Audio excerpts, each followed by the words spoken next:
सरकार की नीति से हरियाणा के नागरिकों व व्यापारियों को अवगत कराकर हरियाणा में एक्सपोर्ट को बढ़ावा देने के लिए आज होडल के डबचिक टूरिस्ट कॉम्प्लेक्स में एक सेमिनार का आयोजन किया गया। इस सेमिनार में विजय सिंगला जिला प्रधान व्यापार कल्याण बोर्ड पलवल, संजय गर्ग जिला व्यापार कल्याण बोर्ड नुहू पलवल व नुहू जिला के व्यापारी व उद्योगपति मौजूद थे। इस अवसर पर हरियाणा एक्सपोर्ट काउंसिल चेयरमैन अनुराग बख्शी ने सेमिनार में उपस्थित सभी व्यापारियों, आढ़तियों, रईस मिल मालिकों व व्यापारियों को सरकार द्वारा चलाई जा रही योजनाओं के बारे में जानकारी प्रदान करते हुए कहा कि हरियाणा सरकार द्वारा हरियाणा में एक्सपोर्ट को बढ़ावा देने के लिए 18 दिसंबर से हरियाणा के सभी जिलों में सेमिनार का आयोजन किया गया है, जिसकी शुरुआत गुरुग्राम से होकर के सभी 22 जिलों में इसके सफल आयोजन के बाद आज होडल में इसका समापन हुआ है। उन्होंने कहा कि इसमें व्यापारियों, रईस मिल मालिकों, किसानों से अलग अलग क्षेत्रों के एक्सपोर्ट के बारे में जानकारी मिली है, जिसको सरकार के पास पहुंचाने का कार्य किया जाएगा। Additional director SN. सिंह ने सरकार की एक्सपोर्ट को लेकर के लागू की गई नीति के बारे में अवगत कराते हुए कहा कि इसका हरियाणा के व्यापारियों, रईस मिल मालिकों, कारखानों को लाभ मिलेगा। उन्होंने कहा कि इसके अलावा समय समय पर एक दिवसीय कार्यशालाओं का आयोजन भी कराया जाएगा, ताकि एक्सपोर्ट के बारे में सभी नागरिक जानकारी प्राप्त कर इसका लाभ उठा सके। इस सेमिनार में राष्ट्रीय व अंतर्राष्ट्रीय स्तर के एक्सपोर्टरों ने भाग लिया। भाजपा नेता उदय सिंह सौरोत ने होडल में आयोजित इस सेमिनार के आयोजन के लिए सभी की ओर से धन्यवाद करते हुए कहा कि इससे क्षेत्र के व्यापारियों को लाभ मिलेगा। उन्होंने होडल विधानसभा क्षेत्र के औद्योगिक क्षेत्र घोषित करने की मांग की, ताकि इसका लाभ यहां के नागरिकों के साथ ही युवाओं को रोजगार मिलने से उनकी बेरोजगारी दूर हो सके। होडल से हुकुम गोला की रिपोर्ट। नाम है सर आपका?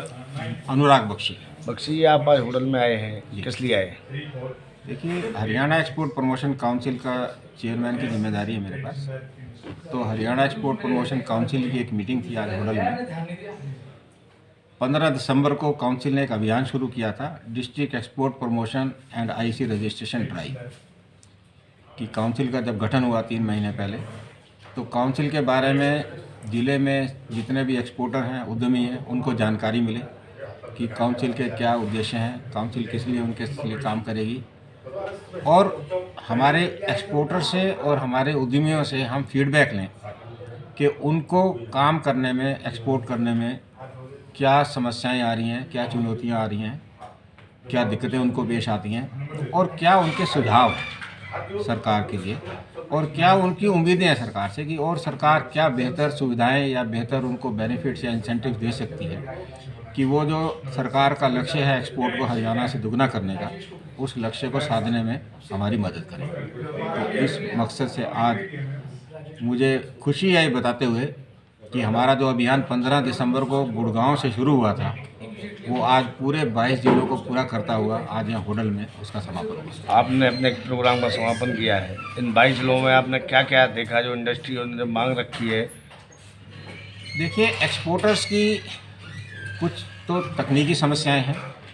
एक तो जैसे क्योंकि हरियाणा एक लैंडलॉक स्टेट है, यानी कि उसके आसपास कोई पोर्ट नहीं है, तो किसी एक्सपोर्टर को अपना सामान भेजना होता है तो वो उनको दूर मुंबई या कांडला या दूसरी पोर्ट पर ले जाना पड़ता है, तो वो एक चुनौती है ट्रांसपोर्टेशन। तो उसके लिए उनको एक फ्रेट पे सब्सिडी की एक डिमांड आई है सब जगह से कि माल भाड़ा जो लगता है उनका सामान को पहुंचाने का वहाँ पोर्ट तक, उस पर सरकार की तरफ से सब्सिडी मिलनी चाहिए। सरकार पहले से भी कुछ सब्सिडी दे रही है हरियाणा सरकार, लेकिन एक्सपोर्टर्स की ये मांग है कि उस सब्सिडी को बढ़ाया जाए, उसका थोड़ा और विस्तार किया जाए।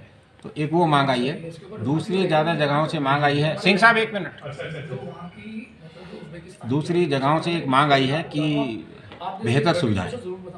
निश्चित रूप से ये बड़ी वाजिब डिमांड है एक्सपोर्टर्स की कि बुनियादी सुविधाएं अच्छी होनी चाहिए, आधारभूत ढांचा जो है वो सुविधाजनक होना चाहिए। इसमें सड़क है, सीवर है, सफाई है, बिजली है, पानी है, तो वो बेहतर सुविधाओं की एक डिमांड आई है। बाकी कुछ जो मांगे हैं वो एक्सपोर्टर्स की, वो जैसे है कि उनको जीएसटी मिलने में, जीएसटी का रिफंड मिलने में देरी होती है, या कस्टम्स से सामान को एक्सपोर्ट करने में कुछ दिक्कतें उनको पेश आती हैं, या पॉलिसी से रिलेटेड उनके कुछ इशू हैं जो केंद्र सरकार के साथ टेकअप करने पड़ेंगे, और कुछ उनकी अलग अलग सेक्टर जैसे फुटवेयर है, बहादुरगढ़ से फुटवेयर एक्सपोर्ट होता है, उनकी अपनी कुछ समस्याएं हैं। पानीपत से टेक्सटाइल्स जाता है, उनकी कुछ अपनी समस्याएं हैं। तो वो अलग अलग क्षेत्रों की जो समस्याएं हैं वो भी सुझाव हमने सब लिए हैं, और अब एक बार बैठ के उनका आंकलन करेंगे, और जो भी सुझाव हमें लगेंगे कि इनको हरियाणा सरकार की तरफ से इनका समाधान किया जा सकता है वो सरकार के सामने रखेंगे, और जिनका समाधान हमें लगता है कि दूसरे केंद्र में या किसी दूसरे विभागों में भेजना है तो वहाँ भी भेजकर प्रयास करेंगे कि उनका जल्दी से जल्दी समाधान। होडल विधानसभा क्षेत्र की एक बहुत पुरानी, लगभग 25-30 साल पुरानी मांग है कि इस क्षेत्र को औद्योगिक क्षेत्र घोषित करने की। किसी भी सरकार के द्वारा अभी तक इसको औद्योगिक क्षेत्र घोषित नहीं किया गया है। क्या बीजेपी सरकार इसको उद्योग क्षेत्र घोषित करना चाह रही है, चाहेगी? देखिए, मैं हरियाणा सरकार की तरफ से बोल रहा हूँ, हरियाणा सरकार का प्रतिनिधित्व करता हूँ। तो मैं आप ये मांग आई है आज होडल में, कुछ साथियों ने मांग रखी है कि इस होडल को एक कुछ एरिया को इंडस्ट्रियल एरिया घोषित करना चाहिए, और वहाँ इंडस्ट्रीज़ को जो भी बेनिफिट्स दिए जा रहे हैं वो मिलने चाहिए। तो ये मांग आई है, तो इसके ऊपर इस मांग को निश्चित रूप से इस पर विचार करेंगे, थोड़ी और उस पर विस्तृत जानकारी लेंगे कि क्या संभावनाएं यहाँ पे बन सकती हैं। तो उस पर निश्चित रूप से सकारात्मक विचार के साथ सरकार के सामने इसको रखेंगे। BB News 24 लाइव से बातचीत करने के लिए धन्यवाद। धन्यवाद आपका।